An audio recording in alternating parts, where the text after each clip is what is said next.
Okay, I want to touch on a quick video here. Just want to touch on this WrestleMania kickoff.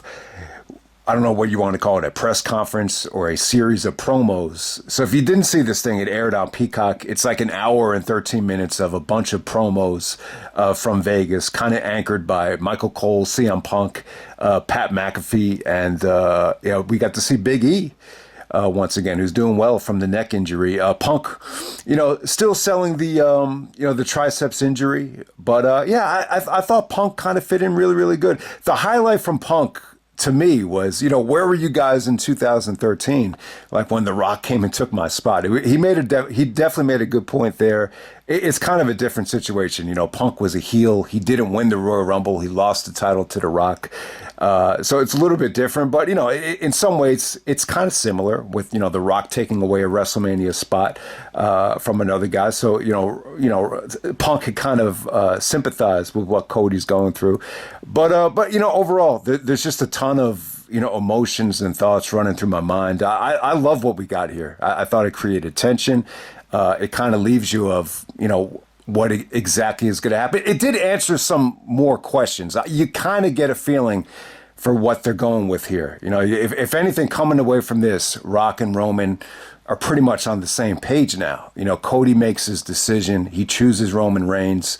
I thought the ending was beautiful. With Triple H was being interviewed by Jackie Redmond. And then all of a sudden, the Rock starts cursing at Triple H. He's like, that better not happen again. He better not talk shit about our family. So you just got a lot of good tension. I love the fact that Rock and everybody else is using the term professional wrestling. It's a breath of fresh air. It just felt like the type of thing that Vince had just no involvement with.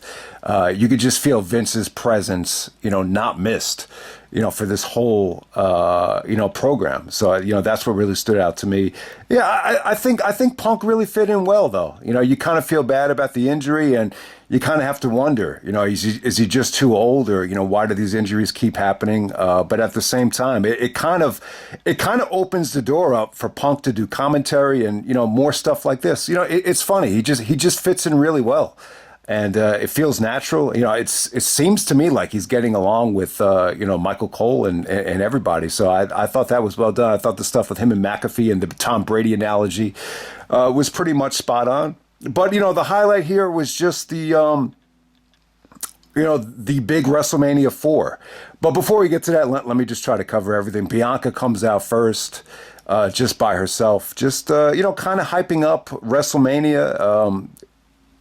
She brought up the fact that she three-peated at WrestleMania. I mean, you could definitely make an argument that, if there's going to be a Mrs. WrestleMania that's undefeated, that's, been stealing the show with the women, and she actually mentioned Sasha Banks' names. I thought that was interesting. So, looking forward to what Bianca's going to do at WrestleMania. It won't be a championship match. I think, the interaction with Jade was really attractive at the Rumble. Maybe they could go back to Bianca and Jade. I would love to see that. And then you had Rhea Ripley come out, kind of hyping up the Elimination Chamber with, Nia Jax in Australia. That's a big money match for her in her home country.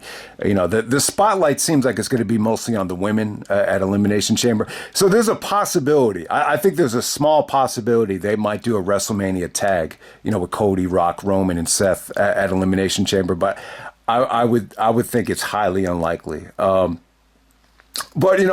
Becky comes out and interrupts Rhea. You know what? It was cool. I think Becky and Rhea, I didn't even think about it, but they never really touched. It's a fresh matchup.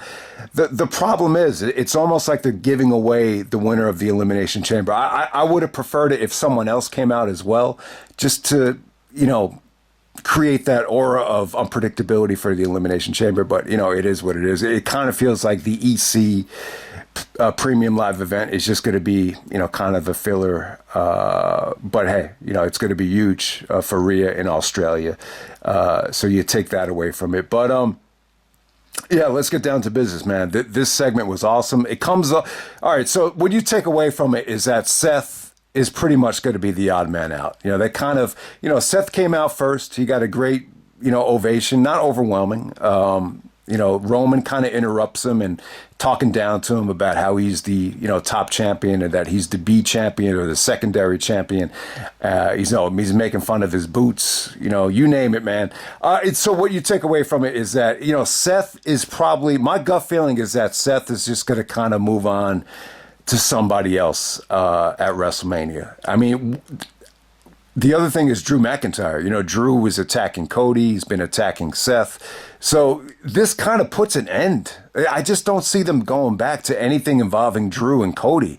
But, that's kind of what they built Raw around on Monday. So, I think that's highly unlikely. But, it just looks like Seth is probably going to take on, Drew McIntyre at WrestleMania. I would suspect that you get a guy like maybe Sami Zayn, winning the Elimination Chamber, and you could do a three-way at WrestleMania, because you can't do Drew and Seth again, because they did that way too many times. And I don't think triple threat matches are bad. I think this title that Seth has, I think it's acceptable to do a triple threat, and sometimes triple threat matches could be amazing if you get the right three guys involved. So more than anything, you just take away from it is that Seth is going to be kind of the odd champion out. Roman comes out. I got to say, man, Roman really stole the show here in terms of promo. Just the way he was talking down to Cody and Seth. He would say, it's like, I'm making the decision. So Roman actually makes the decision and chooses The Rock. And then The Rock comes out. And very respectful. The Rock took a long time kind of, playing up to the people, kind of taking it all in. A very mixed reaction for The Rock, but, they booed the shit out of him anytime he was about to do the finally. So you heard a lot of negativity towards The Rock, but he pretty much embraced it. It's almost like he expected it. I guess he coined this phrase on the Pat McAfee show. He called them Cody crybabies. That got a lot of heat. But I'm trying to think here.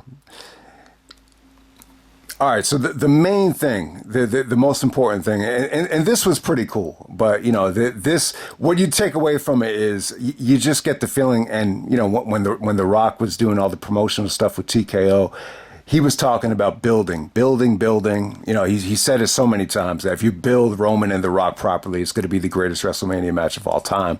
So it just kind of leads me to believe that, Roman and The Rock, it's probably not going to happen until, WrestleMania down the road. Maybe next year's WrestleMania, who knows. But, Roman wanted to wrestle The Rock.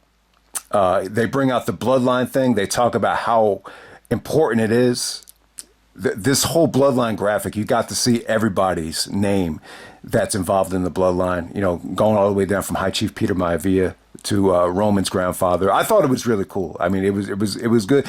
It's good because, this whole, thought of, Rock is only back for the money. He's only back because of the box office. It does kind of feel like, to me, this whole thing with the bloodline is, very important to him. And you just got a different type of vibe from The Rock that you don't normally get. His promos, his delivery, it's a little bit raspy. It's a little bit rusty. He doesn't necessarily feel as comfortable as, the Hollywood Rock days, but it just feels different. You get a different type of feel from The Rock. So Roman actually chooses The Rock. He said, if Cody's not going to make the decision and be indecisive, and he said, if you want to learn a lesson, do not hesitate, because once you hesitate, you lose your spot or you lose your chance. And so Roman said, if you're not going to make the decision, I'm going to make it for you. So he picks The Rock. And then, bam, Cody basically comes out of nowhere. His music doesn't even play. He's just like, that's bullshit. This is all bullshit. So he kind of has a change of heart. And he says, I get to make the decision because I won the Royal Rumble. So he actually chooses Roman. Then he starts talking trash to Roman. He basically says, Rock's grandfather and your grandfather, if they knew the kind of champion you were over the last year, letting, everybody do the dirty work for you, stuff like that. He said they will be disappointed in you. And, that kind of set The Rock off. And The Rock actually slaps Cody, which I thought was great, man. It was great. I mean, after this has transpired, it kind of left you feeling like, all right, this sets up a tag match. I mean, it kind of had that feeling to it. I just don't know. I don't know how you fit that tag match in there at WrestleMania. I mean, they definitely have to do a championship match. So, all right. So the thought that I had here is, I know a lot of people are probably thinking, all right, it's got to be a fatal four-way. It's got to be a triple threat. I think any type of fatal four-way triple threat is out of the equation. Rock hated that fatal four-way at WrestleMania 2000. He even said, WrestleMania should always be one-on-one. Triple H wasn't cool with it. It just wasn't Triple H's preference. But you get the idea. Most people would think one-on-one, you want to do the greatest WrestleMania match of all time, it's got to be one-on-one. So any type of three-way or four-way, I think, is out of the equation. I think there's a possibility you do a tag match either at the Elimination Chamber or you do maybe a tag match WrestleMania Night 1. I could definitely see Rock being involved in a tag match here and then, kind of doing what he did at Survivor Series with The Miz. And then that leading to a match at WrestleMania. But I don't know, man. Like the way this is written right now, it seems like it's going to be, Roman and Cody, and Rock is going to kind of be on Roman's side at WrestleMania. I just don't know. I mean, right now you would just think, Rock. I'm thinking back to WrestleMania 27, where Rock actually, turned on Cena and helped Miz win. It just has a feeling like that's going to be one of those, situations where he's going to,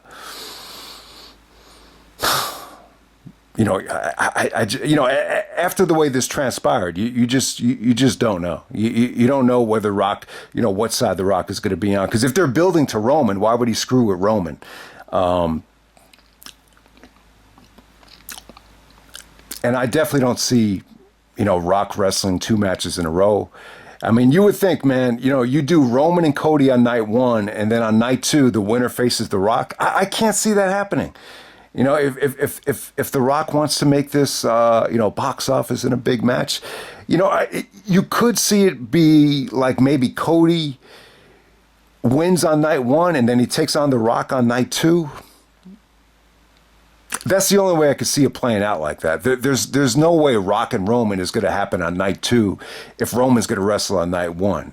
So, I don't know, man. I just don't know. But, in terms of Seth Rollins and Cody, it looks like that's kind of out of the equation. So this whole situation, it kind of answers that question. But hey, man, I like the chaos of it. I like the unpredictability of it. It looks like we're definitely going to get Roman and Cody part 2, which it seems like most people want to see. Cody finished the story.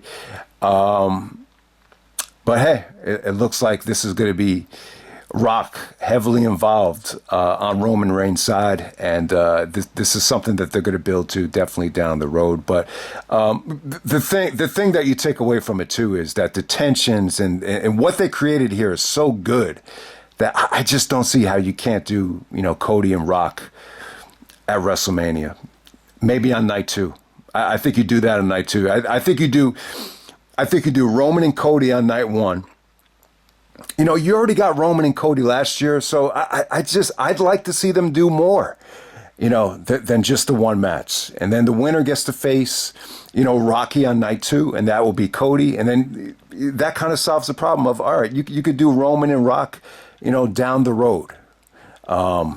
Potentially with, Rock actually being champion, down the road. But we'll see what happens. I just think you could totally eliminate any triple threat 4-way, involving Roman, Rock, and Cody here. So, but hey, looking forward to the Elimination Chamber. I would expect Sami Zayn or, somebody fresh to win, and we get a nice little triple threat, for the world title. Just because Seth is holding this world title, and yeah, it is a secondary title, but that doesn't mean that it doesn't mean shit. It still means a lot to me. It's still going to be an awesome match. That might end up being, the best match from the whole weekend. But the whole thing with Drew and Cody, they kind of built Raw around just Drew attacking Cody, kind of making the decisions, kind of talking down to both Seth and Cody. I just don't know how they follow up on that. But yeah, a lot of mixed emotions, a lot of great tension. If you didn't see it too, I mean, that whole segment with Triple H and The Rock, about, talking shit to the family. Cody didn't even say anything that bad, but, Rock is very strict about anybody disrespecting, whether it be Rocky Johnson, the Samoans, or, High Chief Peter Maivia. So you definitely understand it. I like this version of The Rock, though. Serious, to the point. It really feels different from anything he was involved with when Vince was in charge. So I'll end it right there, man. That's that WrestleMania little kickoff. It was pretty damn good, man. So definitely check it out.